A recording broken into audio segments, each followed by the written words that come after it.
So the second relational poison is aversion, the energy of resistance, of not wanting things, people, or life to be the way they are. Stop doing that. Don't use that tone. Don't criticize. You're wrong. I can't stand this. Be different. The Pali word for aversion and resistance is dosa, or ill will, or hatred.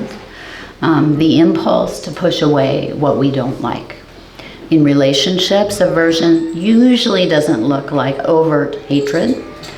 More often it shows up as irritation, sharpness, eye-rolling, contempt, coldness, criticism, withdrawal, refusal to engage. Inside, it might sound like, you're ridiculous, you never listen, you're making me crazy, I'm tired of this, I don't want to deal with this anymore, it's your fault, you're the problem. Notice all the yous. On the surface, it seems like we're just naturally reacting to their behavior, and maybe their behavior does need work, I'm just saying, But from the Buddhist perspective, aversion and resistance are core poisons that keep your suffering going, yours. So again, the body shows this most honestly. When aversion arises, we might feel a hardening, or the jaw could tighten, the eyes could narrow or look away. The chest could feel armored or hot. There might be a forward attacking energy, a leaning in to argue, or a pulling back. For some, aversion doesn't feel fiery at all. It's more like going blank or numb. A heaviness that says, I'm out of here, even if we're still in the room. Yeah. The body is mirroring an old strategy. If I can get rid of this feeling, this discomfort caused by this person's behavior, then I'll be all right. And your body may express this differently. And tonight we'll just call it the resisting body. And you'll explore how that shows up for you in the coming reflection. The tragedy is that aversion first burns the one who holds it.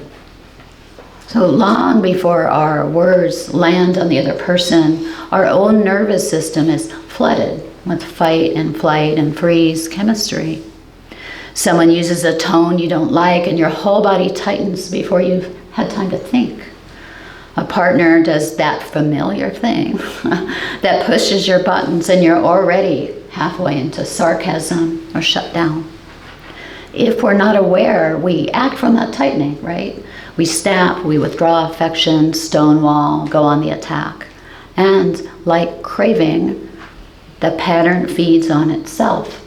Our aversive behavior triggers fear or defensiveness in the other person, which confirms our sense that they are the problem, right? Which generates more aversion.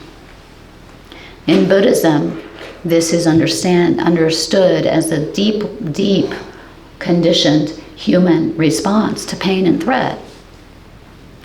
But the Buddha also pointed very clearly that there are antidotes.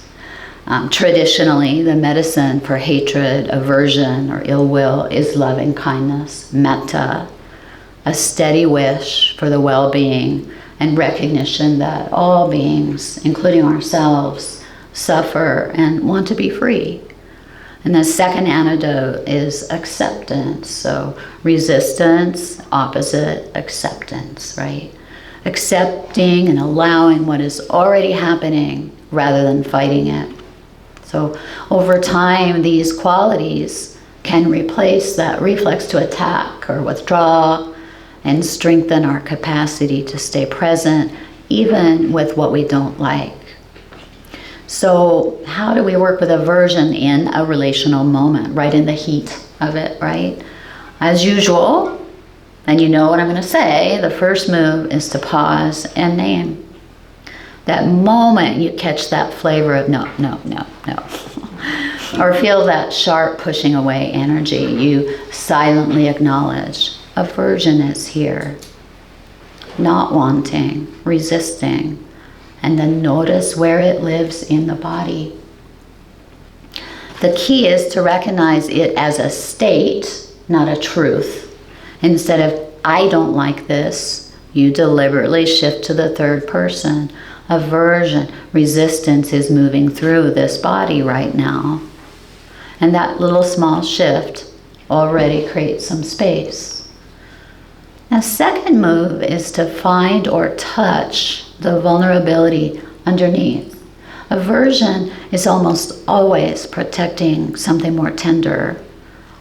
Hurts or fear, shame, grief, overwhelm.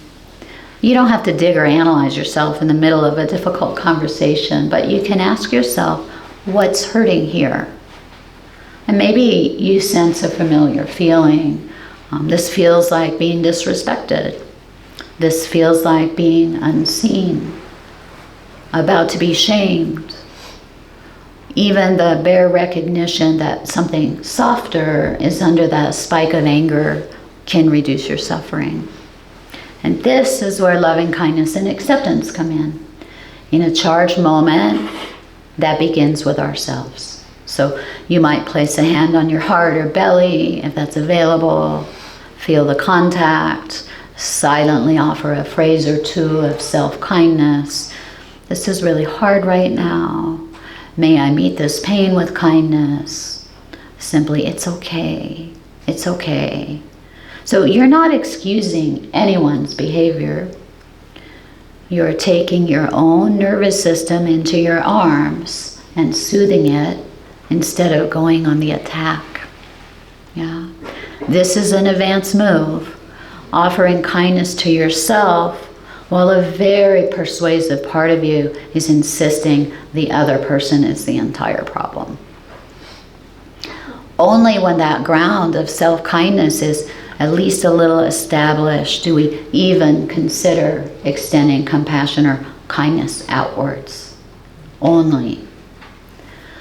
Sometimes it won't feel possible, and that's fine. The practice is gradual. But there may be times when even as you strongly disagree with a person or need to set a boundary, you can remember this person too is acting from conditioning, from their own fears and wounds. May we both be free from this suffering. That doesn't mean you stay in harm's way. It means that even as you say no or step back, you're training the heart not to contract into ill will or aversion, which is toxic to you. And then the other antidote here is acceptance. So almost with every breath, you're saying to yourself, this is how it is. This is how they are. Let go. Let go. Over time, these small shifts add up. The same energy that once solidified into, I'm against you, don't be like this, can slowly be transformed into a firm, warm clarity, the capacity to stand for what matters, but without closing the heart. The Dhammapada says, hatred is never appeased by hatred, but by love alone. That's the eternal rule. And just as not all wanting is unskillful craving, we talked about, not all resisting or avoiding or turning away is unwholesome. There's also a wholesome no, a wise refusal, a clear boundary, a decision to step back from what is not nourishing. But that's not fueled by contempt or punishment, right? It's not fueled by ill will. It comes from respect from our own and others' well-being. Unskillful aversion has that flavor of, you're wrong, I don't want to be around you, you're toxic, I'm done with you. It tightens the body and leaves both people feeling defended and alone.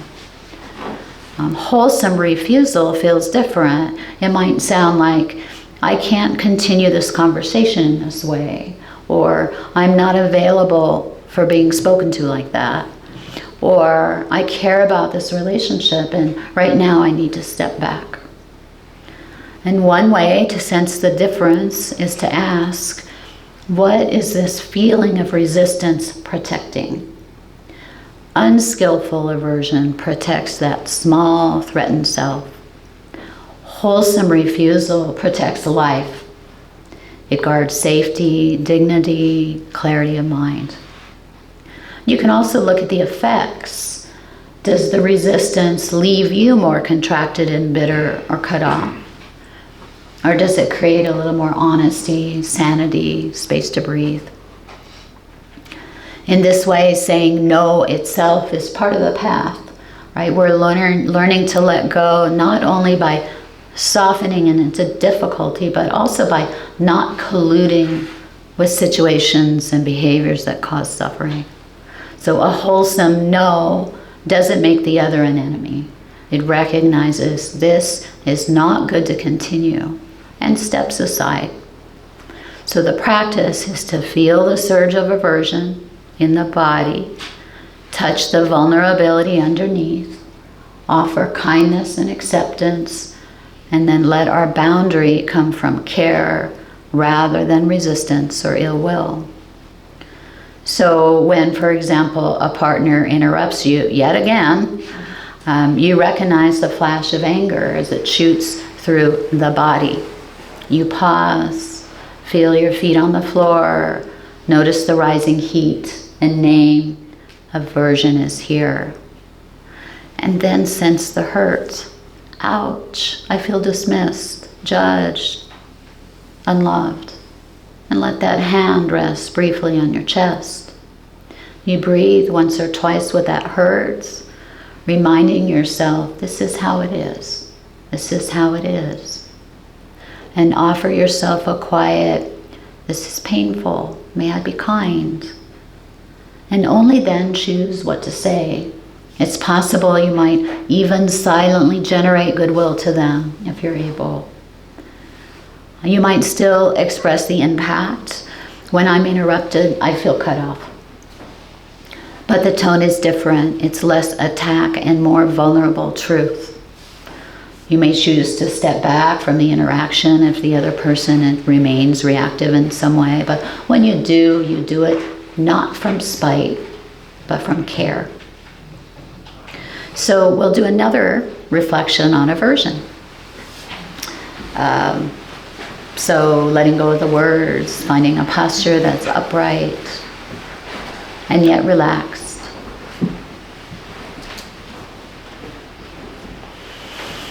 Arriving back in the body and taking a mindful breath or two.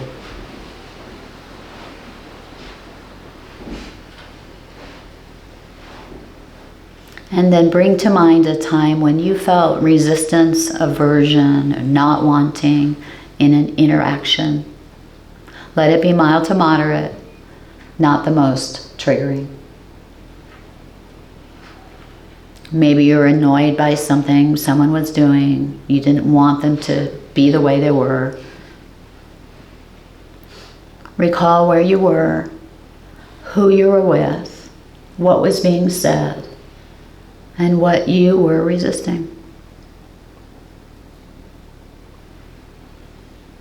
Remember acceptance. This is how it is. Let go. Let go. And pause and say to yourself, resistance is happening. Aversion is here. And next investigate where this aversion lives in the body. And right now, name the sensations without adding analysis or commentary.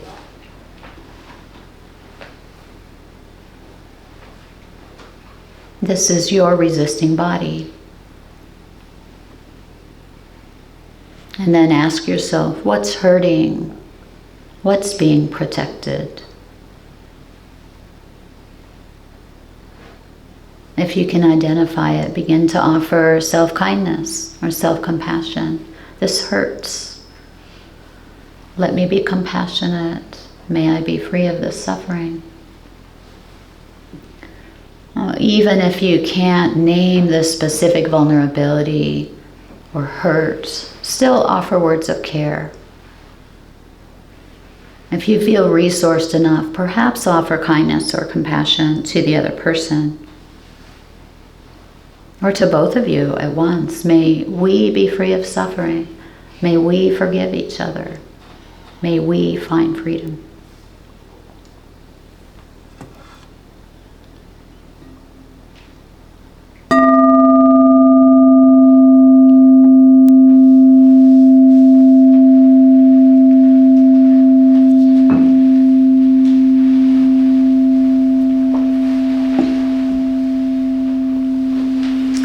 After my thyroid surgery, many of you know my voice was really compromised. It was hoarse and quiet, easily strained, still is.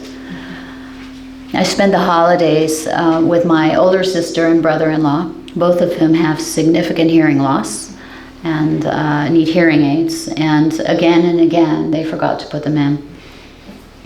My sister in particular often just couldn't hear me or understand me. And each time I tried to speak, I had to push my damaged voice. It really hurt, actually, and I felt unseen and uncared for. The voice in my head said, if she cared, she would, which is such a common vulnerability. If they cared, they would, right?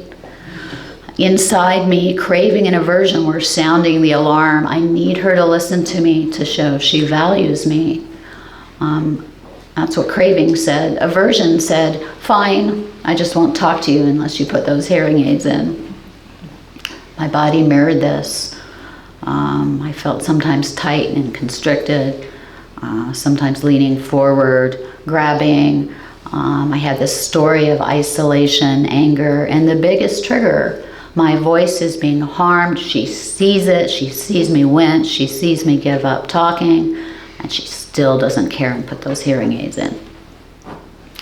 At some point, I recognized, I'm suffering because I'm clinging to being heard, to being seen in a particular way, to her being different than she is. So I turned towards my body, felt the contraction, the hurt, the loneliness, and offered myself compassion. This is hard. It's painful to feel unseen, and it's scary when my livelihood depends on my voice. And then I began to bring in the antidotes to craving, right? Contentment and generosity. So contentment came as a simple recognition. My sister does love me. I have enough love from her. I actually don't need her to prove it by wearing hearing aids perfectly. And that softened that urge and demand. Generosity came as giving her the benefit of the doubt, remembering how hard it must be after 80 years without wearing them to remember them every morning. She has ADD, how difficult it is to keep track and charging the damn things all the time. Imagining how uncomfortable the devices felt as she told me. And as I did that, aversion softened and compassion for her struggle arose alongside compassion for mine. And I also brought acceptance into my heart and mind. This is how it is. This is how she is right now. Accept, accept. And from that more wholesome place, I could sense a wholesome discomfort, a wise recognition that regardless of her intentions, these conversations were harming my healing voice. So I needed to find a way to speak from wholesome desire and wise refusal, honoring my wish to connect with her as well as my need to protect my voice without attacking her, right? So I took time to reflect, considering wise speech. When I spoke with my sister, I began with love. Sis, I so value our time together. I don't see us much, and it means so much to connect. And then I named the impact, at the same time, talking when you're not wearing your hearing aids is damaging to my voice. I speak for a living, and I've already had to cut back work. I acknowledged her difficulty too, how hard it is to remember and how uncomfortable they can be. And then I named a clear boundary, right? I can't keep talking when you're not wearing them. I'm not sure what the answer is, but right now the best I think I can do is to ask you each morning Do you have your hearing aids in? And please, sis, don't hear that as criticism. It's just how I can avoid straining my voice. True to form, my sister immediately began explaining again why it was hard to remember and put them in. Common thing to turn something back on yourself, right? In the past, that might have reignited craving and aversion, right? Why doesn't she apologize? This time, what stayed with me was that sense of contentment and integrity. So, contentment that I expressed my needs from a soft and honest place. Contentment that I had brought my most wholesome self forward. Contentment that I had practiced generosity and compassion rather than blame. And my body knew the difference. My chest was open, my face was softer, less pressure inside, even though the hearing aids still really often weren't in. The inner sense of clarity stayed with me for the rest of the visit. I could feel both wholesome desire to connect and to protect my voice, and the wholesome no, I will not keep harming my voice, even in the midst of imperfection. And this is what it can look like in real life, to move from unwholesome craving and aversion to wholesome desire and wholesome refusal, all supported by contentment, generosity, acceptance, and kindness, right in the middle of a very ordinary family holiday. Thich Nhat Hanh points to this when he says that understanding someone's suffering is the best gift you can give them, and that understanding is another name for love. As I understood more of my sister's struggle, my craving and aversion softened, and a more stable love could show up. Shantideva echoes this. She says, all the joy the world contains has come through wishing happiness for others. And all the misery the world contains has come from wanting pleasure for oneself.